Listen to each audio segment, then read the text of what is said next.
বাবা কি একবারে জাদুর! এগুলো তোমার বাচ্চা এগুলো? হ্যাঁ, এগুলো কি তোমার বাচ্চা? তোমার তো এটা রিসেট করি নাই আমি, তোমাকে দেবো এইখানে। তুমি এইখানে কি করছো? হ্যাঁ, আমি তো ডিমগুলো কেবল এনে রাখছি, তোমাকে কি বসতে বলছি আমি? উঠে এসে কুচ করে ডিমের উপর বসে পড়েছো। কুচু কুচু কুচু কুচু কুচু। একটা ডিম ধরতে দাও তোমাকে, দেখি। একটা ডিম দাও তো, দাও দাও দাও, আমি নিয়ে যাই। দিব না তোমাকে, নিয়ে যাই।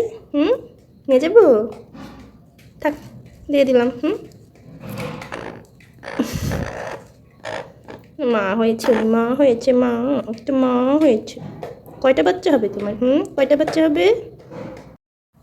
ফার্স্টে ভাবছিলাম এটা দেবো, পরে দেখলাম যে এটা অনেক বেশি হাইট, এতটা দিলে আসলে ও মানে ওকে খাবার দিতে পারবো না আসলে। হ্যাঁ, আর ওর শ্বাস করতে আমার মনে হচ্ছে কষ্ট হবে। এই যে বসছে না, এটাই ঠিক আছে। ওর চারপাশে খোলামেলা, প্লাস হচ্ছে ও ডিমগুলোকে খুব সুন্দর করে সেট করে নিতে পারবে। তো ভেবেছি আমি এখানেই রাখবো ওকে, এই গামলাতেই ওকে সেট করে দিব।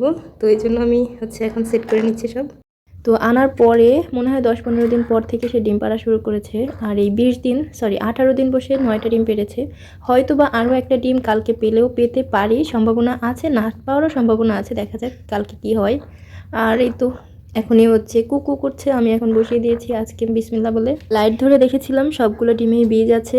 আর হলো যে আরেকটা জিনিস দেখছিলাম যে মোরগ কয়টা হবে, মুরগি কয়টা হবে। তো আমার কাছে মনে হয়েছে যে মোরগ হবে অল্প, মনে হয় 3 থেকে 4টা, বা 3টা হওয়া, বা 2টা 3টা আর কি এরকম।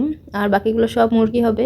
আমি চেয়েছিলাম মোরগটা বেশি হতে, খেয়ে ফেলতাম আর কি। আর হচ্ছে মুরগি অল্প কিছু হলেও হতো। তো যাই হোক, দেখা যাক, আল্লাহ ভরসা। এই যে আমার ডিমগুলো, মনে হচ্ছে যে মোরগ বেশি হবে না, মুরগি বেশি হবে। এখন তাকে বসিয়ে দিলাম, আল্লাহ ভরসা। 20 দিন বা 21 দিন, এখন যেহেতু একটু ঠান্ডা, মনে হয় সম্ভবত 21 দিন বা 22-23 দিন পুরোটাই লাগবে। আর ওইদিকে যে আরেকজন আছে, তারও মনে হচ্ছে ডিম পাড়ার সময় হয়ে গিয়েছে। আমি চেক করে দেখেছিলাম, তার ডিম পাড়ার সব লক্ষণ চলে এসেছে।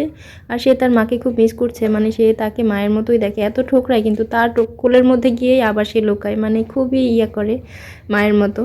ওর তো মায়া চলে এসেছে ওর ডিমের উপরে, কিন্তু ওই মুরগিটার তো মায়া ওর উপরে। এখন ওকে আলাদা রাখাতে খুব ছটফট করছিল, আর শুধু তাকিয়ে আছে মায়ের দিকে। খুব খারাপ লাগছে।